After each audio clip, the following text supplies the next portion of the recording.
तीन सवालों के साथ इस चर्चा की शुरुआत करना चाहता हूं। पहला सवाल, क्या एसआईआर के डर से पश्चिम बंगाल के अंदर बांग्लादेशी घुसपैठियों में भगदड़ मची हुई है? मध्य प्रदेश, हरियाणा, महाराष्ट्र, बिहार की हार के बावजूद कांग्रेस का मुद्दा वोट चोरी ही रहेगा, क्योंकि इन सारी जगहों पर वोट चोरी का मुद्दा उठाने के बावजूद उसके अगले राज्य में कांग्रेस को हार का ही सामना करना पड़ा है। और तीसरा सवाल, क्या कांग्रेस के वोट चोरी के मुद्दे को लेकर विपक्ष में एकजुटता कमजोर पड़ती नजर आ रही है? क्या यही मुद्दे पर चुनाव लड़ना चाहिए या नहीं लड़ना चाहिए, उसको लेकर विपक्ष में भी लोगों का अलग अलग मानना है। इस पर भी चर्चा होगी।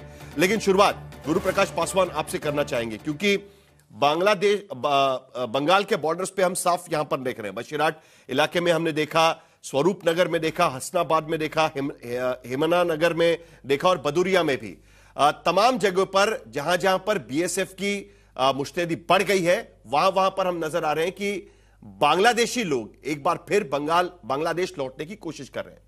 कई लोग कह रहे हैं कि एसआईआर के डर से कर रहे हैं, कई लोग कह रहे हैं एनआरसी के डर से कर रहे हैं। लेकिन दूसरी तरफ चुनाव आयोग कह रहा है कि देखिए, हमको 99.64% फॉर्म तो हमने बांट दिए, तो वोटर लिस्ट में तो ये बांग्लादेशी शायद नहीं थे, ये बात भी तो साफ हो गई है उसमें। तो इन दोनों मुद्दों को जोड़ना ठीक होगा क्या? नहीं, देखिए साहिल जी, मैंने आपकी प्रारंभिक चर्चा को भी सुना और आपके प्रश्नों को भी सुना। बहुत अच्छे से आपने प्रश्नों को ड्राफ्ट किया था कि भाई एसआईआर चुनावी मुद्दा है कि नहीं है। एसआईआर को लेकर के लोकतंत्र के प्रति एक डर को पैदा किया जा रहा है। हमें एक चीज समझने की आवश्यकता है, एसआईआर एक कॉन्स्टिट्यूशनल, लीगल, ट्रांसपेरेंट प्रोसेस है। इस पे सुप्रीम कोर्ट का मुहर लगा है। सर्वोच्च न्यायालय ने एक बार नहीं, विपक्षी दलों के कई बार जाने के बाद भी सर्वोच्च न्यायालय के द्वारा अधिकृत, सर्वोच्च न्यायालय के द्वारा वैलिडेटेड प्रोसेस है। तो मुझे नहीं लगता है कि कहीं से भी इसमें कोई संदेह होना चाहिए, कोई संशय होना चाहिए। मैं बिहार से लाई हूं, बिहार में बहुत प्रयास हुआ, पुरजोर प्रयास हुआ कि लोगों को भ्रमित किया जाए। वोट चोरी यात्रा भी निकाली गई, लेकिन उसका हाल क्या हुआ? मैं बिहार का वोटर हूं, बांकीपुर विधानसभा है, मेरे साथ भी ये हुआ। मुझे डॉक्यूमेंट्स देने थे, मैंने दिया। 7.4 करोड़ वोटर्स जब सब संतुष्ट हैं, जब राष्ट्रीय जनता दल कांग्रेस पार्टी के जो जमीनी स्तर के नेता और कार्यकर्ता हैं वो संतुष्ट है, यह दिखाता है साहिल जी कि कांग्रेस में कितना डिस्कनेक्ट हो गया है, विपक्ष में कितना डिस्कनेक्ट हो गया है। संपूर्ण विपक्ष बोलना यहां ठीक नहीं होगा, क्योंकि राष्ट्रीय जनता दल के नेताओं ने सही समय पर इस बात को एक्सेप्ट कर लिया कि बिहार में इनकी कोई दाल नहीं गलने वाली है, और यही कारण है। और बिहार एक ऐसा स्टेट है साहिल जी, आप शायद मुझसे सहमत होंगे, कि यहां का पॉलिटिकल कॉन्शियसनेस, जो राजनीतिक चेतना है, जो राजनीतिक जागृति है, वो बाकी प्रांतों की तुलना में कहीं अधिक है। आपातकाल लगा तो विरोध यहीं शुरू हुआ। मदर ऑफ डेमोक्रेसी पीएम कहते हैं तो वैशाली को ही रेफर करते हैं। तो बिहार जैसे राज्य में जहां का पॉलिटिकल कॉन्शियस इतना हाई है, वहां आप हमको डिसएंफ्रेंचाइज कर देंगे, मेरा मताधिकार छीन लेंगे और बिहार शांत बैठेगा। विपक्ष को इस बात से अंदाजा लगा लेना चाहिए था, बिहार शांत नहीं होता, बिहार में आंदोलन हो जाता। क्या एक भी सामान्य बिहारी आपको वोटर से पहले, वोटिंग के बाद दिखा आपको एसआईआर के संबंध में बोलते हुए? विपक्षी दलों ने साथ छोड़ दिया। नहीं, लेकिन एसआईआर की प्रक्रिया को एक असफल बीजेपी ने घुसपैठियों से जोड़ दिया। और आज भी हम देख रहे हैं कि बांग्लादेश बॉर्डर पर, बंगाल बांग्लादेश बॉर्डर पर जो हम लोग देख रहे हैं, इकट्ठा हो रहे हैं वहां पर, हर रोज बांग्लादेशी वहां पर पकड़े जा रहे हैं, तो उसको भी आप जोड़ने की कोशिश कर रहे हैं। लेकिन दूसरी तरफ सारे फॉर्म तो बढ़ गए यहां पर। नहीं सर, देखिए, नहीं देखिए, दो विषय हैं सर। ये इंटरनल सिक्योरिटी का विषय है जो हमारे लिए सर्वोच्च प्राथमिकता है। घुसपैठिए होने चाहिए, आप इस बात के समर्थक हैं क्या? इलीगल इन्फिल्ट्रेटर्स होने चाहिए, आप इस बात के समर्थक हैं क्या? ये इलेक्शन कमीशन का प्रेरोगेटिव है, ये मतदाता सूची का शुद्धिकरण है, ये प्यूरिफिकेशन है। और जहां तक घुसपैठिया का विषय है, चुनाव आयोग ने स्पष्ट किया है, डिलीट, डिटेक्ट, डिपोर्ट भी करना है। ये भी चुनाव आयोग और गृह मंत्रालय साथ में मिलकर करता है। तो मुझे समझ में नहीं आता है, अंग्रेजी में एक फ्रेज है साहिल जी, पावर्टी ऑफ इंटेलिजेंस। मुद्दा विहीन हो जाते हैं, सोचने की क्षमता आपकी कम हो जाती है, कोई इमेजिनेशन बचता नहीं है। मैं आज भी कहता हूं, चुनौती के साथ कहता हूं, आप हमको बुनियादी मुद्दों पे घेरिए, आप हमको इंफ्रास्ट्रक्चर पे घेरिए, आप हमको सामाजिक न्याय पे घेरिए, आप हमको रोजगार पे घेरिए, आप असफल हो जाते हैं ना, क्योंकि उन मोर्चे पे हम सफल हो चुके हैं। तृणमूल कांग्रेस बंगाल में यही कहने की कोशिश करती है, कोई रेजोनेंस नहीं है, बुनियादी मुद्दों पर घेरिए, आप घुसपैठी और बाकी मुद्दों पर घुस जाते हैं। वहां पर तृणमूल कांग्रेस भी यही कहने की कोशिश करती है। उनसे प्रतिक्रिया लेनी है मुझे, लेकिन जरा एक लाइन में बता दीजिएगा, मैंने जो सबसे पहले बताया था, 7,66,37,529 वोटर है बंगाल के भीतर।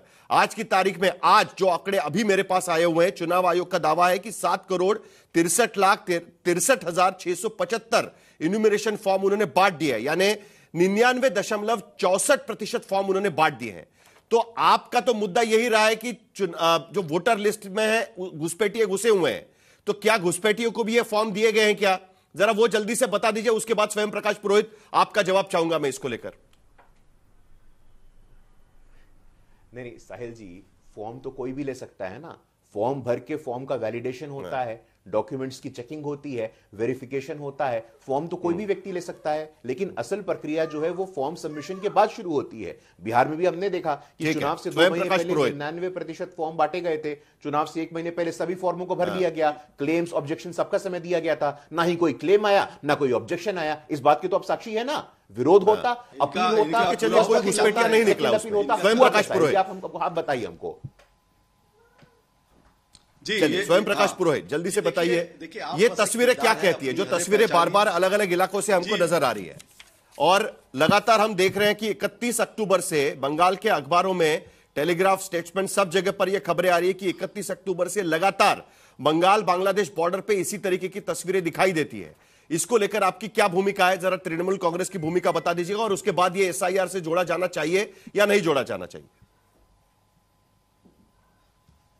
देखिए बांग्लादेश सीमा के ऊपर में जो भी कार्रवाई होती है उसकी जिम्मेदारी केंद्र सरकार की होती है। तो इसका जवाब आप अगर तृणमूल कांग्रेस के प्रवक्ता से या ममता बनर्जी से पूछ रहे हैं तो उसके पहले भाजपा के प्रवक्ता और अमित शाह जी से भी पूछना चाहिए कि किस तरह दिल्ली में आकर बम ब्लास्ट। नहीं, अगर प्रतिक्रिया ही है तो ये तो जवाब पे और प्रतिक्रिया मैं दे रहा हूं आपको। आप सुनने का अगर नहीं रखेंगे समय तब क्या बोलूंगा मैं। नहीं, प्रतिक्रिया यही है कि जिस तरह से ये केंद्र सरकार जो रोक रही है बॉर्डर के ऊपर में लोगों को, ये तो पहले रोकना था उनको। जाते समय बीएसएफ रोक रही है, वो कैसे आए इसके लिए नहीं रोक रही है ना, वो कैसे घुसे अंदर में, इसके बारे में तो जवाब केंद्र सरकार और बीएसएफ देगी। वहां तो कलकत्ता पुलिस नहीं खड़ी है कि जाकर के वहां पे, या पश्चिम बंगाल की पुलिस नहीं खड़ी है। वहां कौन खड़ा है बॉर्डर पे सीमा की सुरक्षा करने की जिम्मेदारी किसकी है? वो जिम्मेदारी केंद्रीय मंत्री, गृह मंत्री अमित शाह जी की है, जिनके अंडर में बीएसएफ आता है। 50 किलोमीटर तक का रेडियस जो है वो बीएसएफ कंट्रोल करता है। देखिए पश्चिम बंगाल को बदनाम करना बहुत आसान है। जिस तरह से एसआईआर की प्रक्रिया चालू हुई बहुत हड़बड़ी में, कम से कम 20 लोग अभी तक मर चुके हैं। बीएलओ ने, खाली बंगाल की बात नहीं कर रहा हूं, राजस्थान, मध्य प्रदेश, अन्य प्रदेशों में भी ये काम हो चुका है। लोग परेशान हैं, मगर इनको एक हड़बड़ी लगी हुई है। ये ऐसा कुछ अंदर ही अंदर कुछ कर रहे हैं। देखिए आज बांग्लादेश के अंदर में इलेक्शन कमिश्नर को गिरफ्तार कर लिया गया है। उन्होंने जो पाप किया था उस पाप की सजा आज उनको मिल रही है। तो ये न भूले कि जो व्यक्ति आज बैठ करके तानाशाही कर रहा है, कल उसकी सजा भी जेल में होगी। ये देश की जनता है और पश्चिम बंगाल की जनता है। मैं ज्यादा बात देखिए साहिल जी, हेलो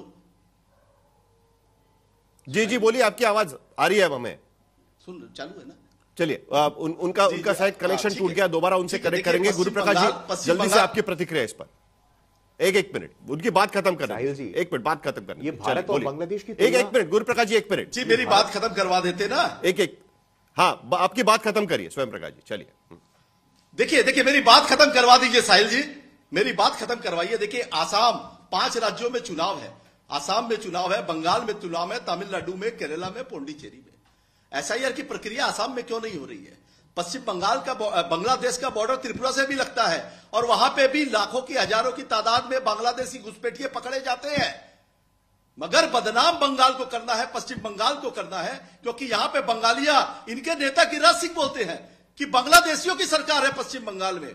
तो आप मुझे बताइए, जो 2024 में चुनाव हुआ, अब मैं मुझे एक छोटी सी एक बात बताता हूं। शांतनु ठाकुर कौन है? मतुआ समाज को रिप्रेजेंट करते हैं, बांग्लादेशी है, नागरिक नहीं है देश के, मगर वो आज देश के केंद्र सरकार के भाजपा के गोदी में बैठे हुए हैं। मतुआ समाज को ये सीए के तहत बोल रहे हैं कि हम आपको सिटीजनशिप अमेंडमेंट एक्ट के अंतर्गत आपको नागरिकता देंगे। मतुआ समाज को कैसे दे पाएंगे? होम मिनिस्ट्री ने अभी तक एक भी कैंप नहीं लगाया है, और इन मतुआ समाज वालों ने 700 से ज्यादा कैंप लगा दिए हैं पश्चिम बंगाल में नागरिकता देने के लिए। 800 रुपए गांव में गरीब लोगों से लिए जा रहे हैं। 800 रुपए मतुआ समाज के लिए। क्यों ऐसा काम किया जाएगा? गुरुप्रकाश पासवान और इलेक्शन कमिश्नर, जिम्मेदारी आपकी है देश के अंदर में, और मुद्दा तृणमूल कांग्रेस पर उठाने की कोशिश कर रहे हैं, ये सवाल उठा रहे हैं वो। साहिल जी, नहीं साहिल जी, मुझे बड़ा ताजुब होता है, आश्चर्य होता है कि भारत की तुलना बांग्लादेश से कर दी जाती है एक सांस में, और उसका विरोध भी नहीं करना चाहिए क्या? कहते हैं बांग्लादेश के चुनाव आयोग के साथ ऐसा हुआ, भारत के चुनाव आयोग के साथ ऐसा होना चाहिए। भारत और बांग्लादेश में आपको अंतर समझ में नहीं आता है? अरे भैया बात सुनिए सर। ऐसा है कि मैं आपके मैं बोल सकता था, साहिल जी, मैं इनके बीच में बोल सकता था, मैंने नहीं बोला है। मैंने प्रेफर किया नहीं बोलना। मैं चाहता तो इनके ऊपर चिल्ला सकता था। अगर चिल्लाना ही तो बात खत्म होने दीजिए, कर देते हैं पुरोहित जी। अरे भैया पुरोहित जी प्लीज सुनने दीजिए, उनको बोलने दीजिए प्लीज। ठीक है, अब आपकी बात हो चुकी है, आपके पास दोबारा लौटो। आवाज प्रकाश पासवान आपकी बात बढ़ा कर सकता हूं।